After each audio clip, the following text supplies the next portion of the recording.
In Destiny 2, Edge of Fate is the new expansion we have, and a lot of people have mixed opinions on it. Some people love it, some people seem to hate it, and some people don't exactly feel hot to it or cold to it. They're kind of in the middle because, well, this is the first time since Shadowkeep and the Osiris expansion that we've had a mid-size expansion, which, to be honest with you, for a mid-size expansion, this really does pack a punch. Sure, we don't have a strike, but I feel like that's coming in the expansion halfway through the year, so I'm not super worried about that, which I believe that's releasing around November, December. The world itself for Edge of Fate on Kevlar is extremely interesting.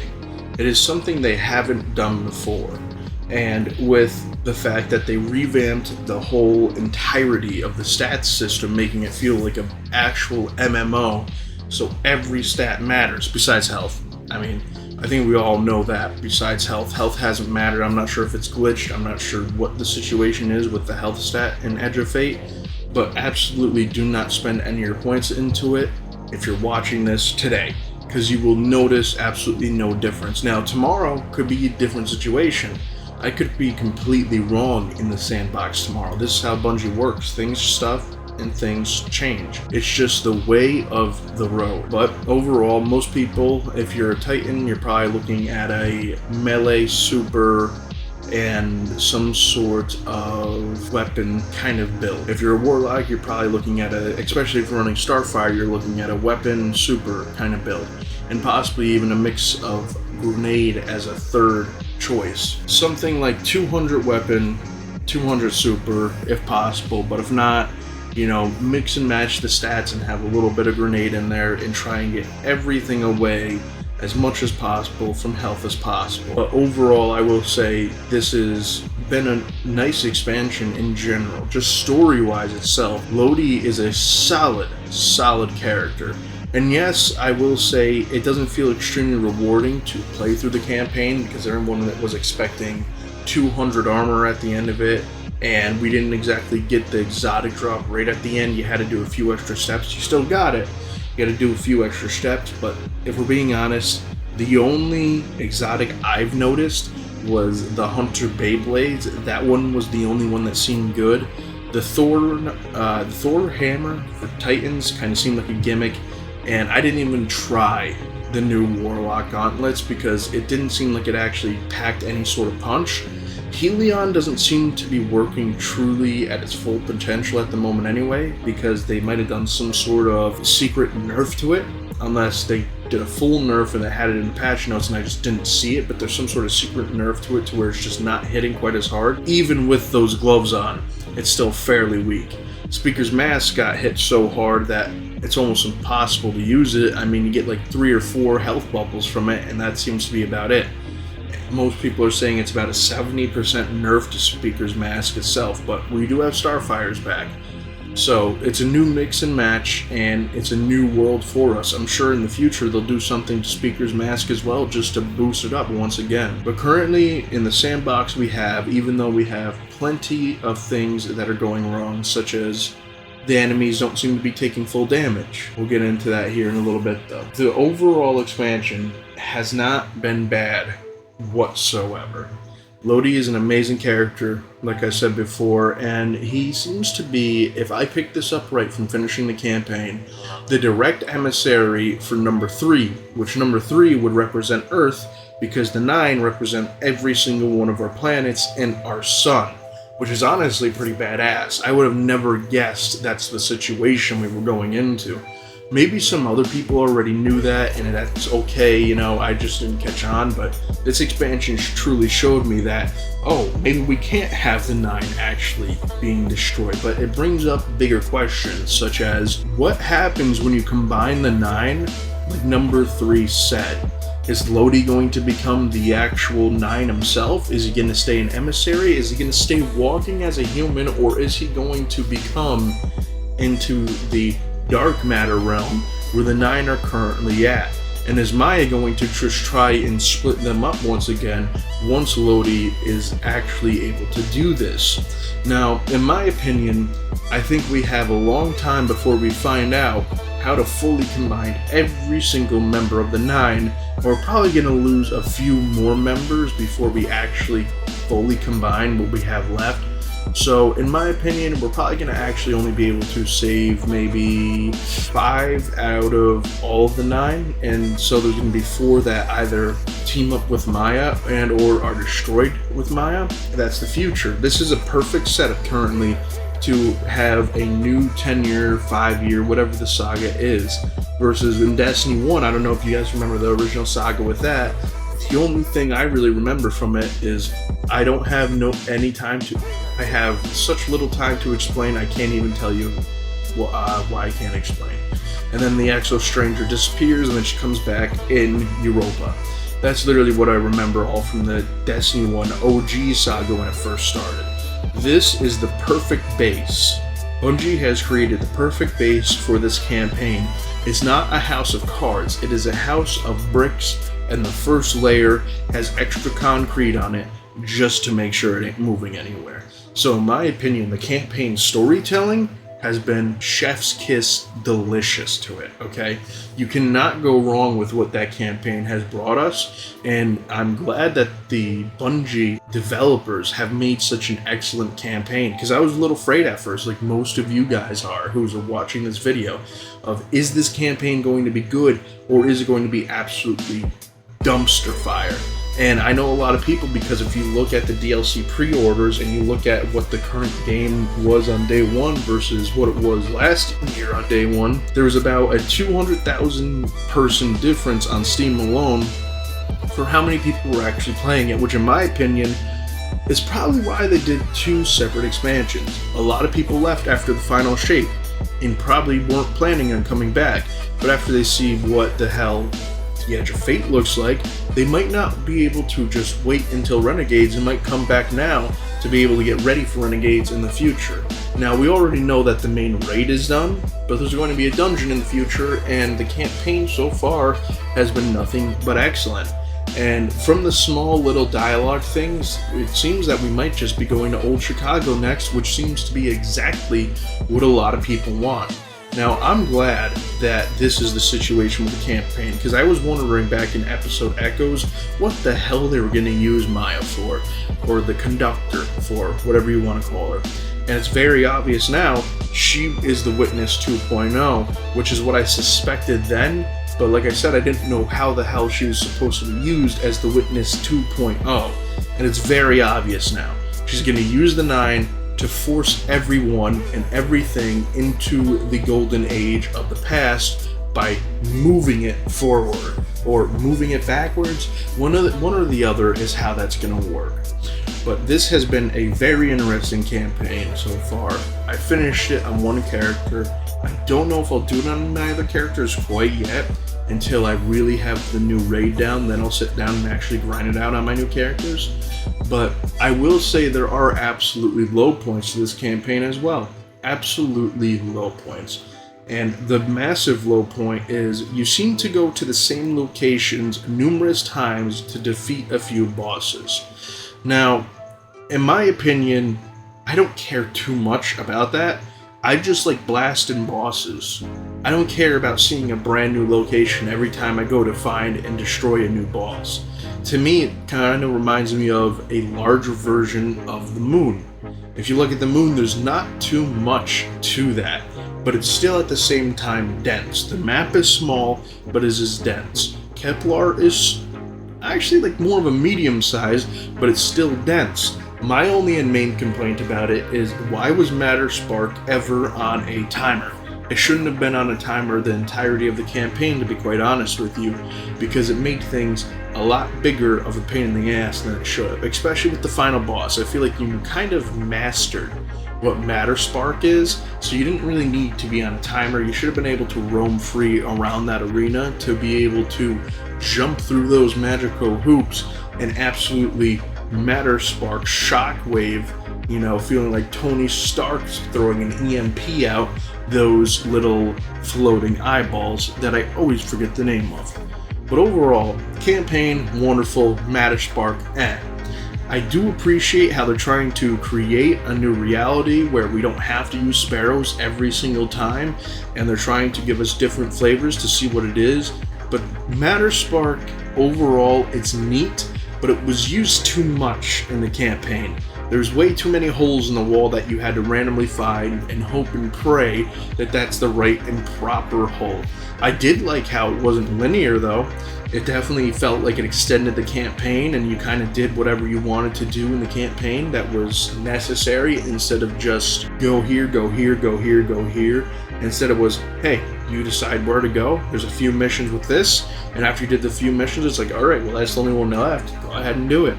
And it made more sense for discovering a new planet than something like even with last year's expansion, when it came with The Witness, that you had to do this, this, and this exactly. Because how the hell did we know how to ever do this, this, this exactly?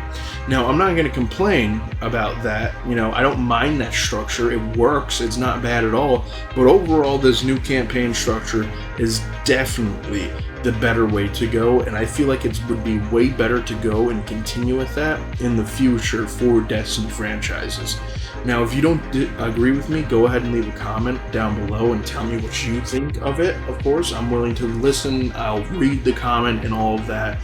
But overall, campaign, I'm going to give it about 7.5 raviolis in my pocket-oli out of 10 raviolis in my pocket-oli. And the map itself of Kepler, minus a majority of, you know, the Spark, I'm going to give it probably an 8 for a world map, but with Spark, I'm going to give it a 7. And it's really because of Spark that it ruins a lot of stuff for me. But overall, I don't hate it. I still think it's a neat mechanic in that we can evolve upon using it in general in other worlds in the future, such as when we get the new expansion here in, I believe, December or sometime then.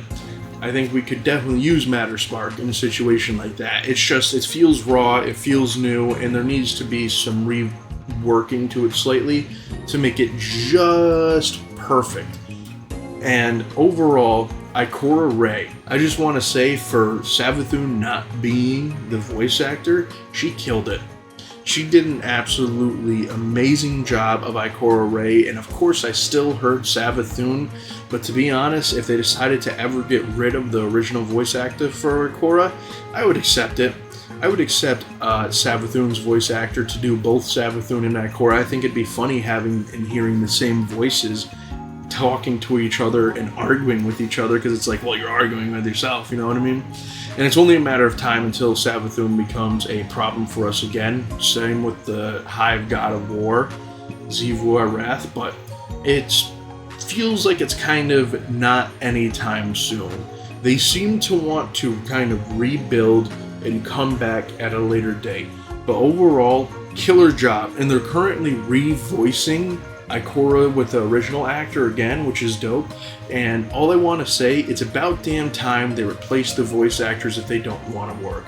Because in my opinion, my biggest problem with Heresy and every other episode last year was they decided to not recast any of the voice actors at all. So you're sitting there reading the damn screen when I paid for them to have their voice lines in them. I did not pay to read the damn screen. So half the time I didn't even know what the hell was going on inside the game because I didn't want to read the damn screen. I wanted to just hear the voice actors speaking. And I'm glad they decided to go down this route. It would have been even better if they did it the entirety of Heresy and every other expansion until they decide to come back. I understand there's an actor strike, but at the end of the day, they're still getting paid, Bungie is, to have voice actors voice these characters. I'm paying you money to voice those characters, then have a voice between them, or reduce the amount of money that you want for the expansion. That makes sense to me. I do like how they added the Rosetta Stone situation though in Kepler, to where you would be able to talk to these guys who are old humans who haven't been able to speak our language forever, which doesn't make full sense to me, but whatever. And Lodi was learning his language over time as well. It was definitely very interesting, and the only thing I really have to complain about is at the very end of the campaign, I didn't understand why you had to read dialogue from Lodi as well, and why it wasn't just voice. But overall, time crunches and situations where you're trying to make content better, voice acting at some point in times is less worrisome than making the actual situation better. Overall, though, I will say, if you haven't got an Edge of Fate, buy it. It is a great expansion. It has been massively fun for me. And yes, the exotics don't exactly pack a punch, meaning the exotic armor for anything but Hunter. But overall, it will definitely get a buff in the future, and they're still interesting to play or look at. The new raid, let's get into that. Now, I was trying and attempting to go and do contest mode for it, and I didn't realize how ill-prepared the team I had with me was, and how horrible they actually were at PvE in general. And I honestly mean horrible. I didn't raid report any of them beforehand. I didn't see if any of them obviously even possibly passed a raid before that. 4 hours had passed and they gave up, and that was pretty much it. I went on the Destiny 2 Discord to figure out how and where I should make a team. I talked to this guy, he invited me, and I should have raid reported them immediately, because to be honest with you, they weren't really great people to begin with. That's a whole other story, but overall, they were kind of crappy people, and they sucked at PvE, and the straight up health glitch going on in the game right now did not help. Now, if you don't know it, it seems to be about 2/3 of health is only actually working. So when you go and destroy a boss or a normal combatant, you're only doing 2/3 of health compared to the whole amount of damage you're supposed to do. So over time, when you're hitting a boss, that makes a huge difference, 2/3 of health. And that wasn't just with one boss, that's game wide. So that means it took them until 1 p.m. my time to 5 a.m. in the morning to even get World's First, which is pretty damn close to what I know of is what Salvation's Edge got, and almost as close to what Last Wish had. And it's not like any of the puzzles were super complex. These bosses were just huge freaking bullet sponges, to be quite honest with you. And honestly, I'm not the biggest fan of having bullet sponge bosses, but overall, the new raid was badass, dude. Okay? Now that we're into normal mode and I'm looking at it again, new raid's pretty badass. Contest mode, though, it is not and was not worth the suffering to get it done. And when my team dismantled itself after 4 hours, I already knew. I was like, I could find another team and just torture myself with them for another 4 hours and we not get it done. Or I can just go out for the weekend and do what everyone else is doing and wait for World's First, because it's probably only going to last, 8 hours tops. Because this doesn't seem too crazy. These guys are probably shitty. And they were, don't get me wrong, they sucked. But overall, when I was still waiting for World's First to be completed and looking at my phone, and I was out watching some shows and all that out in, around town, I was not expecting it to take till 5 a.m. I thought it would 100% be done by at least 8. But overall, because of that health glitch, that whether Bungie wants to admit it or not, is the overall reason, that's why it lasted so long. They had to make a way for these bosses to feel like a gauntlet to begin with. To me, it's probably the closest we've felt to Pantheon since Pantheon has been out. Because from what I remember, Pantheon, the damn bosses were extremely girthy health bars. Extremely girthy health bars. And that is the current feeling that we currently have with these bosses in this raid. Plus, it looks like they can add on top of the raid at a consistent base by just putting new buildings to it. I saw someone else point this out. I don't remember who. I apologize if you are the one who did it. Go ahead and take credit in the comments or whatever. But they said this looks like the easiest setup for Bungie to just add new bosses to it whenever and however they want. Now imagine this. The Vex create a callous version of their boss inside of the Vex network. and now you have to go and beat Callus for whatever time it is now, and right there, it's just added into the raid like that, no problem. Just add it to the gauntlet of pantheon of bosses you have there. I think that'll be amazing, and that's how I see the future of this raid, because they're adding something else to it later this year, which is going to be able to make the raid more dynamic and change things up. Overall, though, the raid is badass. Contest was a pain in the ass, and I don't think that they should have that much of a health pool to begin with later on. You know, like next year when they do another one, that's way too much health. They don't need that, and they also need to make sure that damage is working properly. There's also skull bars there, which they're really only supposed to be sword bars for their health, and that is what usual raids are. So we were also probably under light level somehow as well. But overall, new raid, badass. I think they should continue in the way they're doing it, but they need to iron out a lot of the glitches before they release it once again. Because it's kind of bullcrap that they released it like this, and a lot of people wanted it to be delayed, but honestly, at the end of the day, once a raid is given a date, most of the time they don't delay it. I think there's only one time where they even extended it by 48 hours, and that was Vow of the Disciple. And besides that, nothing else. And I did try to do Vow of the Disciple contest, but I was getting lagged out of that one continuously.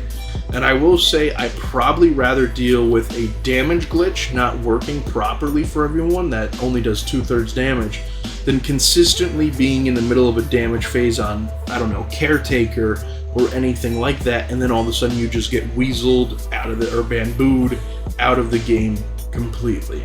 I will be finishing the raid here possibly tonight, and if not tomorrow, I will be restarting it fresh and trying to play it from there. Overall, Edge of Fate as an expansion in total, because it's only half a year, is definitely a 9 out of 10 expansion, including the raid, and I will say if you haven't bought it, go out and buy it. It is 100% worth it. It has been a great storyline. It was an amazing raid experience for the most part. When I went into normal mode, let me remind you, not contest. Contest was abysmal. But normal mode and the raid itself is fantastic. Let me know what you guys think. If I missed anything, go ahead and let me know.